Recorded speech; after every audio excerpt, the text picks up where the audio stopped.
Hi, thank you for watching the Getting Started video on our Fuji FinePix JV200 digital camera. My name is Billy and I'm one of the Fuji Guys, and I'll show you how to get this camera up and running for the very first time. Again, I have with me the JV200 in black. It does come in various colors as well. And the JV series of cameras are very similar in the sense they all have a 3x optical zoom lens. They may differ in screen size and in megapixels in terms of different variations, but this is the standard JV200, which is what you'll find in most retails. Okay, so the first things first is to, of course, it does come with rechargeable lithium batteries. To charge it for the very first time, it takes about a couple hours for full charge. So once you have that fully charged, which I do, I'm going to actually insert the batteries into this camera. I'm going to slide the battery cover to the right, and it slides open.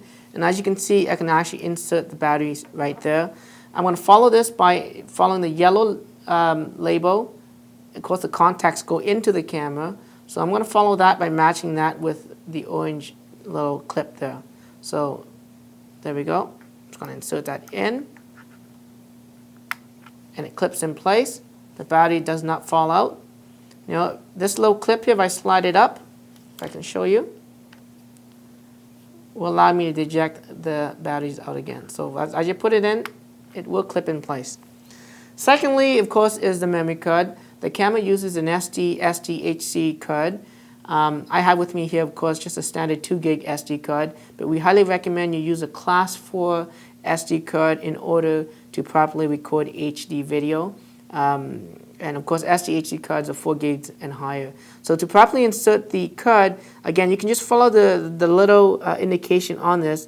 What I'm going to do is just insert the memory card that way. So again, the contacts face the back of the camera. It only goes one way, and I just insert it like that. And if I want to eject the card, I can just push it in, and it comes out again, so it's spring-loaded.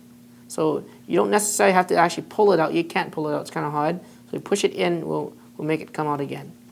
Okay, so let's close the battery cover, and it locks in place. Now, there's two ways of turning on this camera. You can actually hold down the playback button, which turns on the camera into the playback mode, or you can turn on the on and off, which is located on the top of the camera. I'm just going to do that now by pushing the top button. And if this is the very first time you started the camera, it's going to come through some basic setup, like changing the language, the date, and the time. Of course, I'm just going to select English for now. Here's the different variations in dates.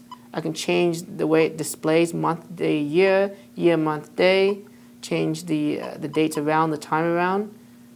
I'm okay with those times. And now the camera is actually ready to get started in terms of taking pictures for the very first time. So how do you take pictures with this camera? There's a shutter button on the top of the camera.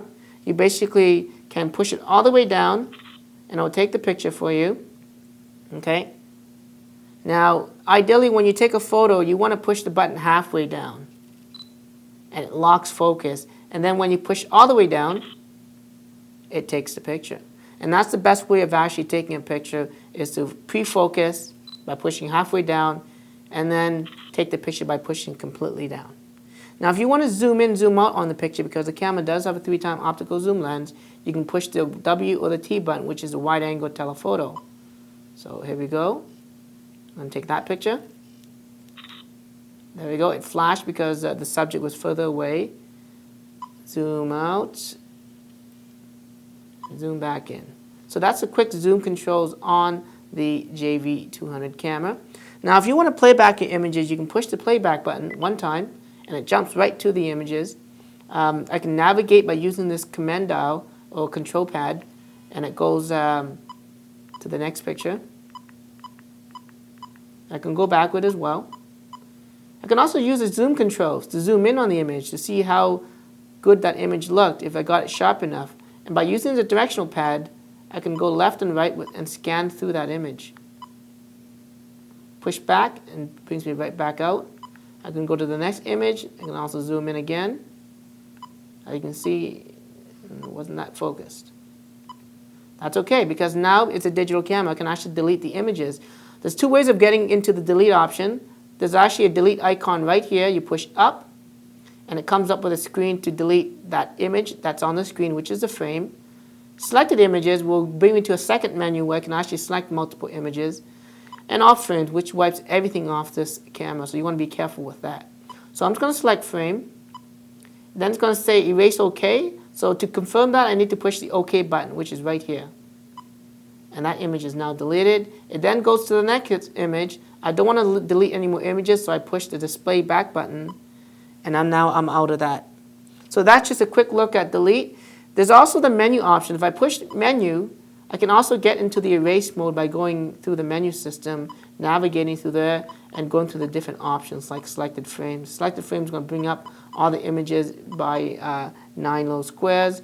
I can select that one. I push the back button, and it says total one selected. Push OK, and deletes that one image. I can select multiple images, of course. That's just a quick look of getting started with our JV200.